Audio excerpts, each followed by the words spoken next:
नरेंद्र दामोदर दास मोदी, उसमें हिम्मत है तो करके दिखा मेरे खिलाफ कार्रवाई, मैं बताऊंगा उसे। और बहुत ही अगर जनता उसको पसंद करती है, इस देश की सारी जनता उसको चाहती है, इतना वो खूबसूरत है, इतना वो बढ़िया व्यक्ति है, तो मैं सीना ठोक के कहता हूं एक बार बैलेट पेपर से चुनाव करा, तेरे सामने मैं लड़ूंगा, फिर जीत के दिखाइयो, पता लग जाएगी तुझे तेरी औकात। साथियों, इन चीजों को समझने की जरूरत है। ईवीएम है तो मोदी है, मोदी है तो तुम नहीं हो, तुम्हारी तबाही है। ईवीएम नहीं है तो ही देश बचेगा, तो ही तुम बचोगे, तुम्हारी आने वाली पीढ़ी बचेगी, तुम्हारे बच्चों का भविष्य बचेगा। उसके बाद ही अधिकार की बात करना। अबे जिंदा रहोगे तो अधिकार मांगोगे ना। आपको मालूम होगा बड़ा हल्ला मच रहा है कि संसद की सुरक्षा में चूक, और बीजेपी के जो एमपी है उसके माध्यम से पास बनवाए गए उन लोगों के जिससे वो अंदर पहुंचे, और उसी दिन दो महत्वपूर्ण कानून पास कर दिए गए और आप इसी सुरक्षा में अटके पड़े।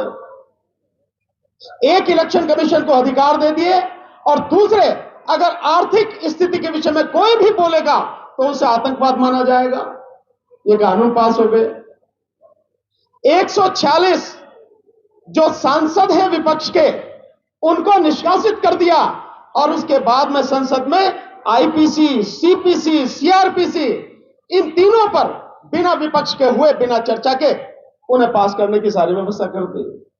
आपको नहीं समझ में आ रहा कि जिस व्यक्ति के खिलाफ, जिस सरकार के खिलाफ आपको लड़ाई लड़नी है, उसकी रणनीति क्या है, वो कैसा छल कपट से भरा हुआ व्यक्ति है, किस तरह की चालें वो चल रहा है। आप अधिकार मांग रहे हो, पहले बचोगे तो अधिकार बचेगा ना, अधिकार मांगोगे।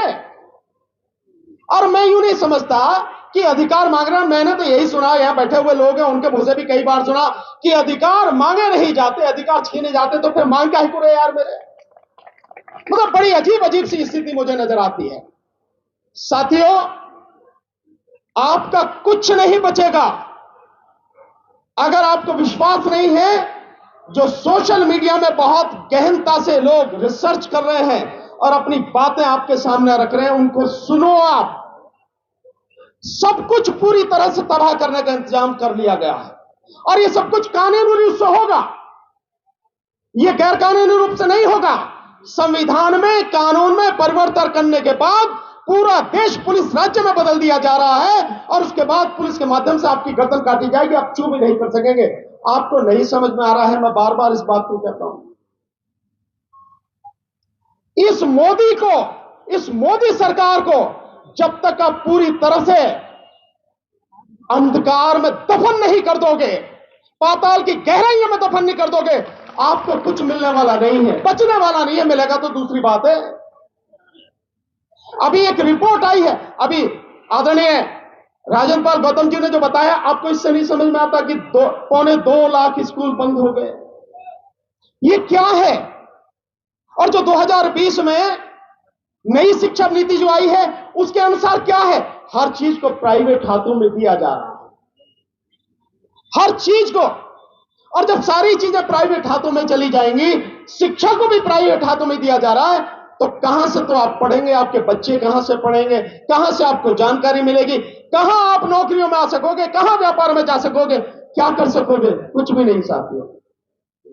तो ये जो सारी चीजें हैं जिस तरह से की जा रही हैं, कुछ भी बचने वाला नहीं है।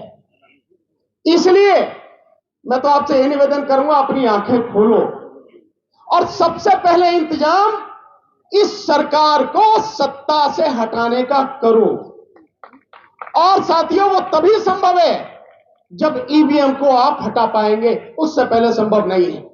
मेरा एक ही सवाल है, अभी माननीय राजन पाल गौतम जी ने कहा कि जो पर्ची है, वो पर्ची आप हमें 2 बैलेट पेपर में डालेंगे, फिर उसकी गिनती होगी।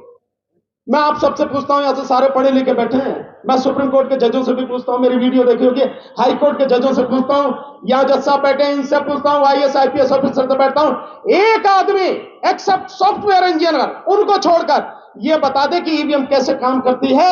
एक भी व्यक्ति बताए कैसे काम करती है? मालूम है किसी को? किसी को मालूम नहीं है। तो क्यों हम पर्ची के चक्कर में पड़े? क्यों हम किसी चीज के चक्कर में पड़े? ये सबके लिए डूब मरने वाली बात नहीं है कि देश में 90 करोड़ से ज्यादा लोग मतदाता हैं, सरकारी अधिकारी है, कर्मचारी है, व्यापारी है, सब लोग हैं। उसके बावजूद 99% इस देश के मतदाताओं को यह पता नहीं है कि वोट जो डाली जा रही है उसका माध्यम क्या है, वो वोट मुझे पता क्यों नहीं लगती। बड़ी अजीब स्थिति है। 3 मशीनें हैं। एक है कंट्रोलिंग यूनिट जिसकी गिनती होती है, जिसमें वोट जाने की बात कही जाती है। एक है बैलेट यूनिट जिसमें मैं बटन दबाता हूं, और एक है आपकी वीवीपैट जिसमें आपको पर्ची 7 सेकंड के लिए दिखती है। यह बताने कितने लोग हैं जो 7 सेकंड में वो पर्ची देख पाते हैं? देख पाते हैं 7 सेकंड में? नहीं देख पाते। और उसकी कभी गिनती नहीं होती। जो पर्ची असली अगर वोट मारी जाए तो वही है ना, उसकी कभी गिनती नहीं होती। गिनती किसकी होती है? उसकी जो कंट्रोलिंग यूनिट है, जिसमें आपने कहा जाता कि आपकी वोट उसमें गई, आपको नहीं पता आपकी वोट गई है, किसको गई है, कहां गई है, कुछ नहीं पता। बावजूद सुप्रीम कोर्ट के जजेस से लेकर सारे पढ़े लिखे लोग, अनपढ़ की तो बात ही छोड़ दो, इसी माध्यम से लगातार चुनाव कर रहे हैं, इलेक्शन वोट डालते चले जा रहे हैं। यह सबके लिए डूब मरने वाली बात नहीं है। मैंने बार बार कहा है कि पॉलिटिकल पार्टियां, विशेषकर कांग्रेस जो पार्टी है, और कांग्रेस के साथ साथ में जितनी भी इंडिया गठबंधन में ये 27-28 पार्टियां हैं, क्यों नहीं सड़क पर उतरकर इसका विरोध करती हैं कि ईवीएम से चुनाव होगा तो हम भाग नहीं लेंगे, चुनाव होने नहीं देंगे। और आप समझ लो, अगर आप ये नहीं करेंगे आंदोलन, तो इसके बाद कुछ बचना नहीं है। मैं बार बार कह रहा हूं, आपकी सारी तबाही का नरेंद्र दामोदर दास मोदी, उसमें हिम्मत है तो करके दिखा, मेरे खिलाफ कार्रवाई मैं बताऊंगा उसे। और बहुत ही अगर जनता उसको पसंद करती है, कि इस देश की सारी जनता उसको चाहती है, इतना वो खूबसूरत है, इतना वो बढ़िया व्यक्ति है, तो मैं सीना ठोक के कहता हूं, एक बार बैलेट पेपर से चुनाव करा, तेरे सामने मैं लड़ूंगा, फिर जीत के दिखाइयो, पता लग जाएगी तुझे तेरी औकात। साथियों, इन चीजों को समझने की जरूरत है। ईवीएम है तो मोदी है, मोदी है तो तुम नहीं हो, तुम्हारी तबाही है। ईवीएम नहीं है तो ही देश बचेगा, तो ही तुम बचोगे, तुम्हारी आने वाली पीढ़ी बचेगी, तुम्हारे बच्चों का भविष्य बचेगा। उसके बाद ही अधिकार की बात करना। अबे जिंदा रहोगे तो अधिकार मांगोगे ना, जिंदा ही नहीं रहोगे तो काहे के अधिकार है। इसलिए मेरा आप सबसे निवेदन है, ईवीएम के मुद्दे को पहला मुद्दा बनाकर इस पर संघर्ष कीजिए, सड़क पर आइए। जितने भी पॉलिटिकल पार्टी हैं, नेता हैं, सबको कहिए कि यह आमे।